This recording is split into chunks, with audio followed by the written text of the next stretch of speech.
신명기서 16장 우리 18절로 22절까지 말씀 우리 한 절씩 교독하겠습니다. 내 하나님 여호와께서 내게 주시는 각 성에서 네 지파를 따라 재판장들과 지도자들을 둘 것이요 그들은 공의로 백성을 재판할 것이니라. 너는 재판을 굽게 하지 말며 사람을 외모로 보지 말며 또 뇌물을 받지 말라. 뇌물은 지혜자의 눈을 어둡게 하고 의인의 말을 굽게 하느니라. 너는 마땅히 공의만을 따르라. 그리하면 네가 살겠고 네 하나님 여호와께서 네게 주시는 땅을 차지하리라. 네 하나님 여호와를 위하여 쌓은 제단 곁에 어떤 나무로든지 아세라상을 세우지 말며 다 함께 자기를 위하여 주상을 세우지 말라. 네 하나님 여호와께서 미워하시느니라. 아멘. 오늘 본문의 말씀은 재판에 대한 규례입니다. 재판. 어느 사회나 다 갈등이 있고 또 범죄가 있죠. 또 실수도 하고. 그래서 재판이 필요합니다. 그러니까 공의를 세우려고 하는 공동체는 재판이 꼭 필요한 거죠. 여러분 집에서도 우리가 써놓은 법은 아니지만 해야 할 규칙들이 있잖아요. 집에서도. 5명, 6명 가족 안에서도 우리가 집에서 무슨 법전이 있지는 않지만 부모에게 해야 될 일이 있고 또 자녀에게 하지 말아야 될 일이 있고 또 형제들 간에 하지 말아야 될 일이 있고 말하지 않아도 아는 게 있지 않습니까? 그걸 도덕법이라 그러는데 그거 다 있습니다. 갈등도 있고 때로는 잘못이 다 있기 때문에 판단이 필요할 때가 꼭 있는 것이죠. 그래서 죄가 있는 사람은 벌을 주고 벌을 주는 이유는 그 죄를 못 짓게 하기 위해서 벌을 주는 거지. 그 사람이 미워서 벌을 주는 것은 아니죠. 후진국에서는 자기가 미우면 벌을 주죠. 독재자들은 자기가 싫어하는 사람들은 벌을 주는 거예요. 그런데 민주국가 정의로운 나라가 되려고 하는 나라는 밉다고 벌 주지 않습니다. 공의를 해칠 때 벌 주는 거지. 그래서 그 재판이 꼭 필요한 거예요. 공의를 세우기 위해서. 그래서 죄가 없는 사람은 무고히 희생당하지 않도록 하고 죄가 있는 사람들에겐 벌을 주는 거예요. 그래서 사회가 건강하게 되고 공동체가 건강하게 기능을 하는 재판이 그래서 있는 것입니다. 그래서 우리 교회 총회에도 헌법책에 보면 권징이라는 게 있어요. 징계하는 거. 어떻게 징계하고 재판을 할 때는 구성을 어떻게 하고 어떤 과정을 거쳐야 된다. 대부분 민주국가에는 3심제도가 있어서 3번 재판하게 됩니다. 다 그 재판에 있는 거죠. 그런데 여러분 공평하고 공정하게 하는 것이 쉬운 일이 아닙니다. 어떻게 공평하고 공정한가? 가족 간에도 공평하고 공정하지 않잖아요. 부모가 특히 편견을 가지고 자녀를 대할 때는 더 그렇습니다. 공평하고 공정한 게 쉬운 일이 아니죠. 근데 우리 자신을 보면 압니다. 우리 자신이 공평한가? 공정한가? 치우쳐 있는 경우들이 많이 있어요. 우리 속담에도 팔은 안으로 굽는다 이렇게 말하지 않습니까? 서로 아는 사람, 혈연지연으로 가까운 사람, 친한 사람들에겐 좀 더 관대하고 그렇지 않은 사람들에겐 좀 냉정해요. 나에게 좀 잘못한 것 같다는 느낌이 주면 냉정하죠. 팔이 안으로 굽게 되는 겁니다. 그걸 인간관계도 중요하다 이렇게 말할 때 다 그런 거죠, 여러분. 그런데 이런 것들이 재판하고 연관되면 안 됩니다. 삶을 살아갈 때는 그럴 수 있죠.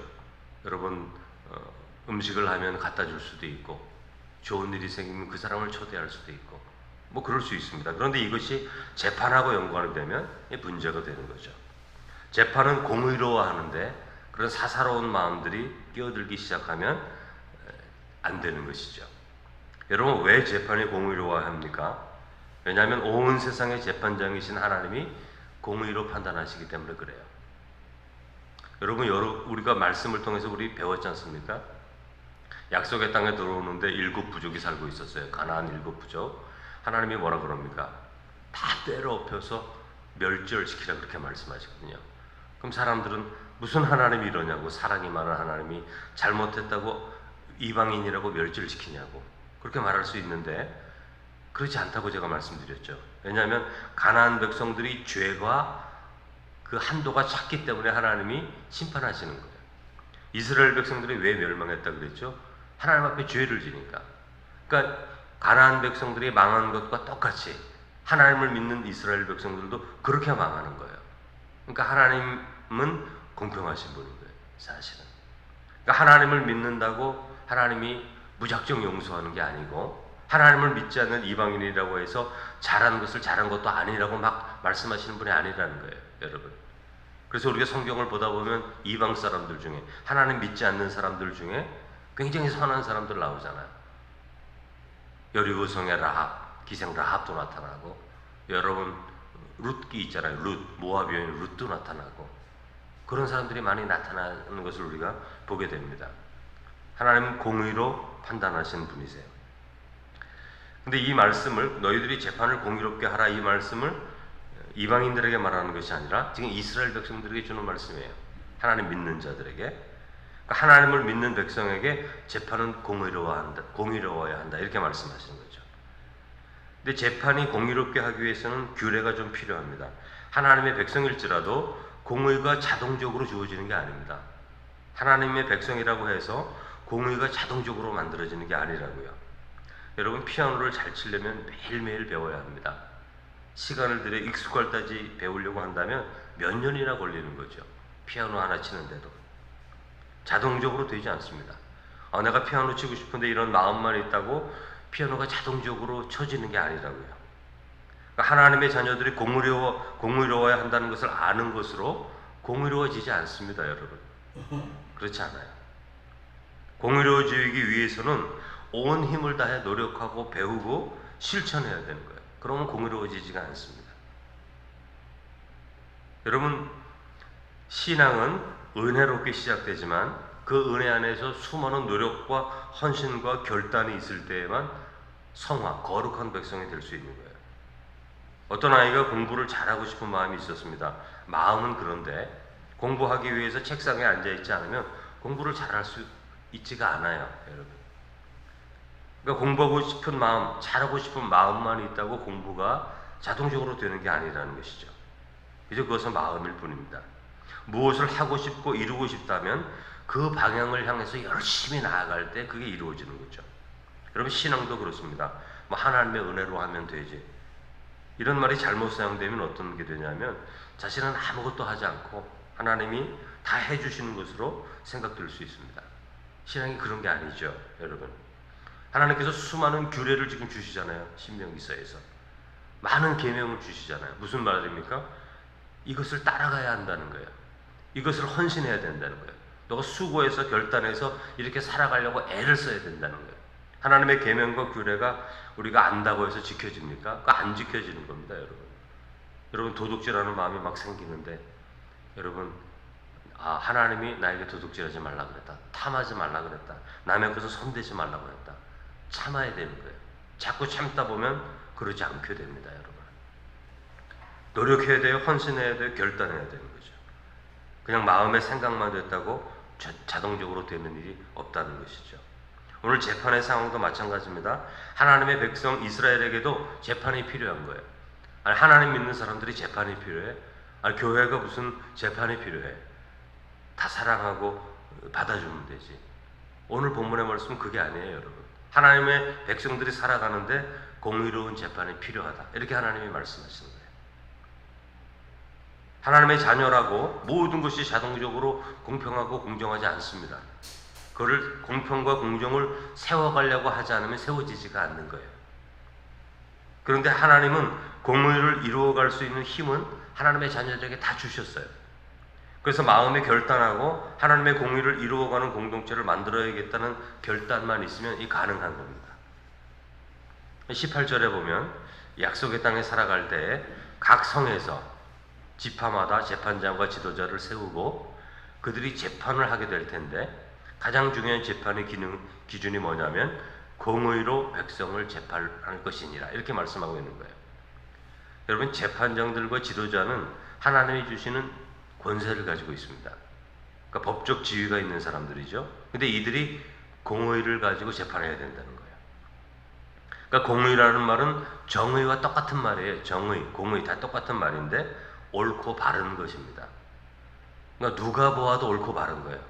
그냥 우리끼리 옳고 바른 거 말고 어떤 사람들이 파당이 있어서 자기들끼리 놀아요. 그런데 전체로 내어놓으면 그거 옳지 않은 거거든요. 그런 건 공의가 아니고 모든 사람이 볼 때 그건 공의롭다. 모든 사람이 볼 때 그거 정의롭다. 이게 공의예요, 여러분. 재판은 의의를 세우는 일입니다. 여러분, 왜 공의와 정의가 중요합니까? 왜 공의로 재판해야 됩니까? 그 공의가 진리를 드러내기 때문에 그래요. 공의로 재판할 때만 진리가 드러납니다. 하나님의 뜻이 드러난다는 거예요. 그러니까 요한복음에는 너희가 진리를 알지니 진리가 너희를 자유케 하리라 이렇게 말씀하시잖아요. 그 진리가 우리를 자유케 합니다. 우리의 마음을. 그래서 진리가 소통되는 공동체는 사람들이 자유가 있는 거예요. 근데 공의가 없는 공동체에서는 사람들 눈치를 보는 거예요. 내가 이렇게 하면 저 사람들이 싫어하지? 내가 이렇게 행동하면 저 사람들이 또 지적하겠구나. 이런 생각 자꾸 나니까 위축되죠. 자유케 하지 않는 거예요. 그래서 우리가 독재국가 시대에 할 말을 하지 못해요. 독재 시대에. 그리고 대중가요 가수들이 노래를 부르면 조금만 이상한 가사만 돼도 그거 금지됩니다. 노래 못 부르게 했어요. 자꾸만 진리가 드러나지 않으니까 위축되는 거예요. 노래도 제대로 못 불러요. 뭐 깊은 밤이라는 제목만 있어도 노래를 못 불렀어요. 독재 정권이 못하게 했어요. 왜냐하면 사람들이 자유로운 마음을 가지고 공의를 가지고 독재 정권을 대항할까봐. 대중문화도 이상해지고 사람들의 관계도 이상해집니다. 북한은 어떻습니까? 5호 담당제. 5가구들이 서로 감시하게 만드는 거예요. 진리가 없어요. 거기에는. 그러니까 자유가 없죠. 여러분, 진리가 드러나지 않으면 사람들이 위축됩니다. 서로 의심하게 됩니다. 표현하지 못합니다. 여러분, 조금 실수하면 어떻습니까? 사람들이 조금 실수해도 괜찮잖아요. 받아줄 수 있는 공동체가 되어야 되는데 실수를 조금 실수를 해도 자꾸 뭐라 그러면은 진리가 억압이 되는 거예요, 여러분. 그래서 여러분, 좋은 나라일수록, 선진국일수록, 민주국가가 잘 되어 있는 나라일수록 조금 실수하고 그래도 굉장히 잘 받아줍니다, 여러분. 그런 게 있습니다. 또 너그러워요. 좀 관대합니다. 여러분, 진리가 세워질 때 참된 자유가 있는데 그 진리는 공의를 통해서 세워지는 거예요. 공의로울 때 진리가 세워지는 것이죠. 그래서 12절에서 20절까지를 보면 재판을 굽게 하지 말라 이렇게 말씀하시는데 하나님이 가장 싫어하는 게 무엇입니까? 공의를 굽게 하는 것. 그러니까 옳은 것을 옳지 않도록 만드는 것. 사실을 왜곡하는 것. 거짓을 사실인 양 진리인 양 만드는 것. 재판을 굽게 하는 것. 이 말은 단순히 지도자와 재판장들에게 하는 말만이 아니시죠. 우리의 삶 가운데도 마찬가지입니다. 어떤 일을 판단해야 될 때가 있잖아요, 우리가. 그럴 때마다 우리는 두 갈래 길에 서게 되는데, 하나는 하나님이 기뻐하시고 옳은 길을 내가 판단할 것인가, 아니면 나의 이익과 나의 유익을 위해 다른 것을 선택하는가. 항상 이 두 가지 길이 앞에 있지 않습니까? 그런데 많은 경우에 있어서 사람들이 공의를 선택하기보다 순간순간 자신의 삶의 어려움을 모면하기 위해서 타협하면서 사는 일들이 많아요, 사실은. 그것이 처세고 그것이 인간관계를 잘하는 것이다. 이렇게 또 생각하는 경우도 있습니다. 왜냐하면 공의를 세워가는 것은 현실의 삶에서는 손해를 보는 거기 때문에 그래요. 여러분, 재판을 굽게 하는 것을 지금 여러 가지로 예를 드는데 어떻게 말합니까? 사람을 외모로 보지 말아라. 그렇게 말하고 뇌물을 받지 말아라. 이렇게 말씀하시잖아요. 그러니까 외모는 뭡니까? 그 사람 겉모양의 인상. 어떤 사람은 선해 보여요. 저 사람 법 없이도 살겠다. 어떤 사람은 좀 거칠어 보입니다. 저 사람 좀 범죄자처럼 보이는데 이런 걸로 판단하지 말라는 거예요. 여러분, 사기꾼들은 선해 보입니다. 사기꾼의 말에는 아주 예절이 가득 차 있습니다. 사람 속이려고 하니까 정직하게 보입니다. 사랑하는 것처럼 보입니다. 뭐 잘해줍니다. 밥도 잘 삽니다. 그러다가 다 넘어가는 거죠. 외모로 보지 말라 그렇게 말씀하시는 거예요. 하나님은. 겉모양의 인상, 옷차림, 태도 그런 걸로 재판장을 보면 안 된다. 그렇게 말씀하는 거예요. 뇌물을 받지 말라. 뇌물은 지혜자의 눈을 어둡게 하고 의인의 말을 굽게 한다. 이렇게 말씀하시는 거죠. 그래서 이 공의로운 삶을 살아가려면 하나님 주시는 지혜가 있어야 되는 거죠. 항상 기도해야 되는 거예요. 그리고 우리 자신이 공의를 따라 살려고 애를 써야 돼요. 우리 자신이 공의를 따라 살려고 애를 쓸 때 그 공의로움이 보이는 거죠. 여러분, 맨날 거짓말하는 사람이 진실이 보입니까? 안 보여요. 도둑질하는 사람들이 남의 것에 대한 소중한 게 보입니까? 안 보입니다. 자기 거를, 남의 거를 정말로 인정해주고 존중해주는 사람은 공의가 보이는 거예요. 그래서 공의로운 삶을 살아가야 되는 것이죠. 그럴 때 공의로 재판할 수 있고 판단할 수 있는 것입니다. 공의로 재판할 때 20절에 보면 하나님의 약속이 주어지지 않습니까? 네 하나님 여호와께서 네게 주시는 땅을 차지하리라. 너가 공의롭게 살면 네 하나님 여호와께서 네게 주시는 땅을 차지하리라, 이렇게 말씀하시는데, 여러분 신명기서에 이 말씀이 지금 계속 반복이 돼요. 이렇게 하면, 이 규례를 지키면 하나님이 네게 약속하신 그 땅, 네게 주시는 땅을 너가 차지하리라, 이렇게 말씀을 합니다. 자꾸 미래적으로 말하잖아요. 너가 이 땅을 차지할 것이다. 오늘 말씀도 내가 공의로우면 이 땅을 차지하게 될 것이다. 왜 이런 말을 하시는 거죠? 여러분, 약속의 땅에 이스라엘 백성이 들어가지 않습니까? 이 땅을 한 달 만에 다 정복하는 게 아니에요. 1년 만에 다 정복하는 게 아니라고요. 처음에는 크게 정복하며 나가지만 계속 싸워가는 거예요. 굉장히 오래 걸립니다, 이게 여러분. 이게 다윗 시대에 이루어지는 거예요. 다윗 시대에. 다윗 시대에 이루어졌다는 것은 지금 몇백 년이 지난 거예요. 약속의 땅을 정복하는데 몇백 년이 지난 거거든요. 그러니까 하나님 지금 이 말씀을 주시는 겁니다. 너가 공의롭게 하면 네 하나님 여호와께서 주시는 땅을 차지하리라, 정복하게 될 것이다, 이렇게 말씀하시는 거거든요. 그러니까 오랜 시간 걸쳐 지속적으로 정복해 나가는 과정이 있는데, 그 과정 가운데서 너가 이렇게 공의로 재판하게 될 때 하나님이 너에게 힘을 주신다, 능력을 주신다. 그러니까 하나님의 공의를 세워가는 삶 자체가 우리의 삶에 힘이 되는 거예요. 능력이 되는 거예요. 여러분, 옳은 일을 하고 하나님 앞에 바른 일을 선택하는 사람들은요, 하나님이 용기를 주세요. 하나님이 지혜를 주시고 힘과 능력을 주신다고요. 그래서 얼핏 보면은 저 사람은 조용한 사람인데, 저 사람은 굉장히 나서는 사람이 아닌데, 어떤 부분에 있어서 굉장히 용기와 힘을 가지고 나서는 분들이 있거든요. 왜 그렇죠? 공의를 행할 때, 공의로운 삶을 살아갈 때 하나님이 힘을 주는 거예요. 능력을 주시는 거죠. 그 다윗이 골리앗 앞에 나서는 거, 하나님의 뜻 가운데 살아갈 때 하나님이 그 마음 가운데 용기를 주는 거예요. 힘을 주는 거예요. 지혜로워지는 거예요. 그러니까 그 골리앗이 눈에 보이질 않는 거예요. 거인이라고 생각하지 않는 거예요. 그 앞에 나서게 되는 거예요. 그 마음의 바탕이 무엇이라고요? 하나님의 뜻 가운데 살려고 하는 자에게 주시는 하나님의 용기, 힘, 능력, 은혜예요. 그래서 여러분, 나는 본래 좀 소극적인 사람이고 내성적인 사람이고 나는 좀 나서는 사람이 아니야, 이런 분들도 계시지만 하나님의 말씀을 순종해 갈 때 바뀝니다. 하나님의 공의와 정의를 정말 사랑하고 그 뜻 가운데 살려고 하는 사람에게 하나님이 힘을 주고요, 용기를 주고 지혜를 주고 담대함을 줘요. 나중에는 지도력도 줘서 사람들을 이끌어갈 수 있는 힘도 주시는 거죠. 그러니까 우리의 삶 가운데 하나님의 공의를 바라보면서 삶을 실천해 나갈 때 그게 힘이 되고 능력이 되고, 그래서 우리가 아직 정복하지 못한 땅이 많잖아요. 우리 자신에게도, 우리 삶에도 풀려야 할 문제가 있고 또 이루어져야 할 일들이 있고, 이런 것들이 많이 있지 않습니까? 이게 우리가 정복해야 할 땅이거든요. 그런데 우리가 공의로운 삶을 살아갈 때 하나님께서 약속하시는 것은 내게 주시는 땅을 너가 차지하게 될 것이다, 내가 힘과 용기와 능력을 줄 것이다, 이렇게 말씀하시는 겁니다. 여러분, 우리가 좀 더 공의롭고 좀 더 정의롭고 하나님의 뜻에 합당한 삶을 선택하는 것을 통해서 우리에게 있는 여러 가지 정복해야 할 땅을 정복할 수 있는 성도 되시기를 주님의 이름으로 축원합니다. 기도하시겠습니다. 거룩하신 하나님, 하나님은 공의로우신 하나님입니다.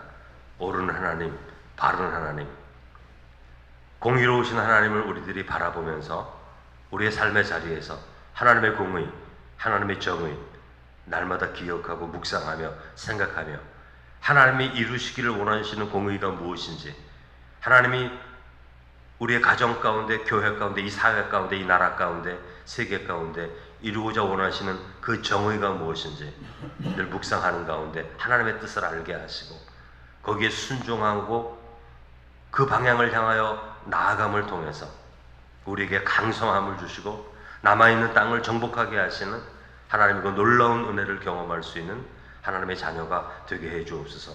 우리 눈앞에 있는 이익과 유익 때문에 잘못된 것을 선택하지 않게 하시고 힘들고 어려울지라도 십자가를 지는 마음으로 하나님 보시기에 아름다운 것, 선한 것, 의로운 것 선택해 나아갈 때 우리의 삶이 모든 부분에 있어서 하나님 보시기에 아름다운 삶으로 열매 맺어가는 성도가 되게 하여 주옵소서.